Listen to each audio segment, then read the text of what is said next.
कोई भी इंसान मेरे भाई परफेक्ट नहीं होता है। मैं कोई फरिश्ता नहीं हूं, मैं भी इंसान हूं, गलतियां मुझसे भी होती है। लेकिन 6 साल पहले किसी की शादी में नहीं आया तो नाराज, किसी की दुकान के उद्घाटन के लिए नहीं पहुंच सका तो नाराज। हम कब तक ऐसी छोटी छोटी बातों की वजह से हमारी जो बड़ा लक्ष्य है उसको हम खो देंगे। 22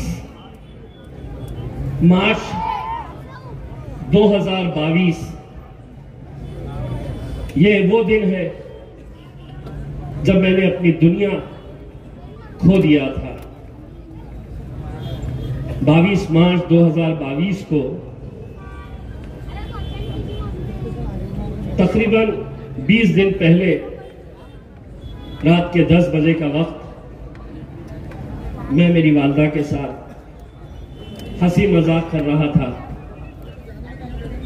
जरा भी ऐसा लगा नहीं था कि आगे क्या होने वाला है। मैंने कहा कि मम्मी मुझे एक दावत में जाना है, मैं दावत में जाके वापस आता हूं। और मैं चला गया। मुझे घर पहुंचने में लेट हुआ।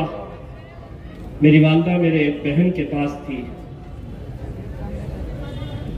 वो अपने घर चली गई। दूसरे दिन मेरे भाई का फोन आता है कि वालदा को ब्रेन स्ट्रोक हुआ है। वो 20 दिन अस्पताल में कैसे हमने निकाले। मुझे ऐसा लगता है कि मेरी वालदा वैसे ही नहीं मरी। कहीं ना कहीं वो हर रोज मेरी कमी महसूस करती थी। वो चाहती थी कि मैं ज्यादा से ज्यादा वक्त उसके साथ बैठूं, लेकिन मैं बैठ नहीं पाता था। 22 तारीख के दिन जब हॉस्पिटल में डॉक्टर ने कहा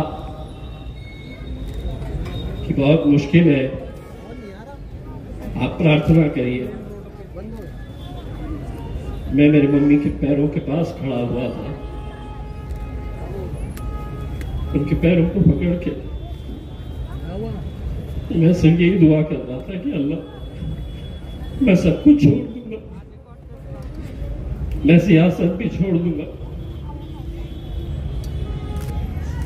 मुझे नहीं चाहिए ये एमपी, कोई एमएलए मुझे बनना नहीं है। मैं उसके पैर पकड़कर बस यही दुआ कर रहा, या अल्लाह मेरी मम्मी की आंखें खुलवा। मैं पूरा वक्त मेरी मां को देना चाहता था। मैं वो स्क्रीन पर देख रहा था कि उसके हार्ट बीट किस तरीके से खत्म होते जा रहे थे। शायद वो अपने बच्चे की आवाज खामोशी में भी सुन रही थी कि ये सब छोड़ना चाहता है, अपनी आवाम की मोहब्बत, ना उसको एमपी चाहिए ना एमएलए चाहिए, वो मेरे साथ रहना चाहता है। मैंने हर इंसान अपनी मां से मोहब्बत करता है, लेकिन मेरी दुनिया मेरी मां थी। इन 10 सालों के अंदर मैं अगर लोगों के करीब गया तो मैं अपनी मां को वक्त नहीं देता था जितना वो चाहती थी। रात में 1 बजता हो 2 बजता हो, वो बेड के सामने एक स्क्रीन लगा हुआ था सीसीटीवी का, वो इंतजार करती थी कि कब गाड़ी आएगी, कब उसका गुड्डू आएगा।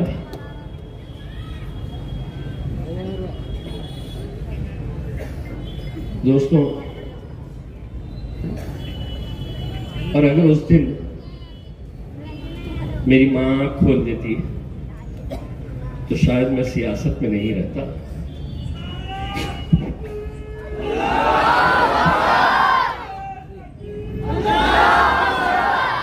क्योंकि दुनिया में तुम हर चीज पा सकते हैं, दौलत, शोहरत, नाम, हर चीज तुम्हें मिल सकती है।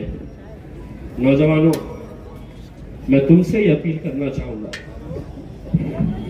ये दौलत को जाने मत देना।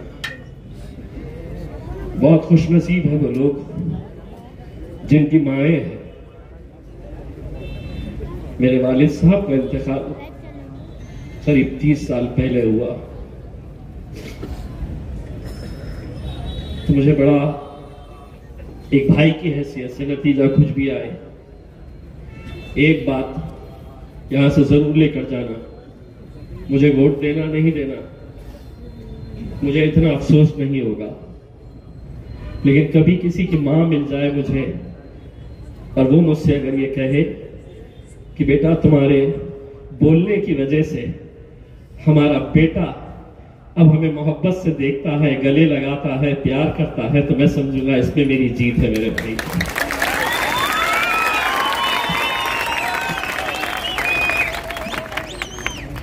सियासत के अंदर इल्जाम लगाना बहुत आसान होता है, बहुत आसान होता है, लेकिन एक बात ये भी समझ लेना कि हर इंसान को अपने अमाल खुद लेकर जाना है। आपके अमाल आपके साथ जाएंगे, मेरे अमाल मेरे साथ जाएंगे। अगर कोई गुनाह हो रहा है मेरे से, तो ऐसा नहीं है उसकी सजा मैं आपको दिलवाऊं। ऊपर वाला हर चीज पे नजर रखता है, और ये फैसले जब मैं लोगों के मुंह से सुनता हूं कि इम्तियाज जलील ने ऐसा किया है, इम्तियाज जलील ने, शुरुआत में बहुत मुझे भी खराब लगता था कि कैसे बेबुनियाद इल्जाम मुझ पर लगाए जा रहे हैं, कैसा कहते हैं।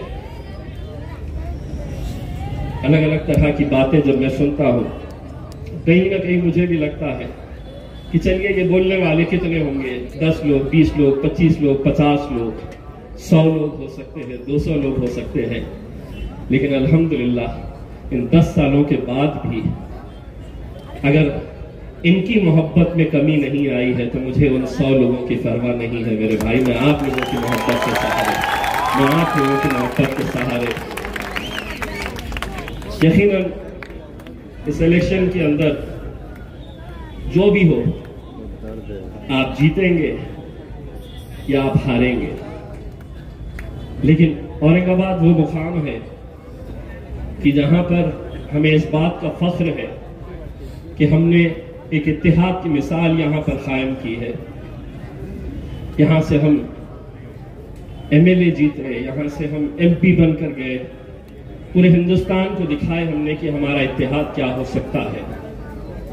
किसी की नाराजगी इम्तियाज जलील से अगर हो सकती है, तो इम्तियाज जलील के खिलाफ आप फैसला ले, लेकिन मेरे छोटे भाई नासिर सिद्दीकी का क्या कसूर है?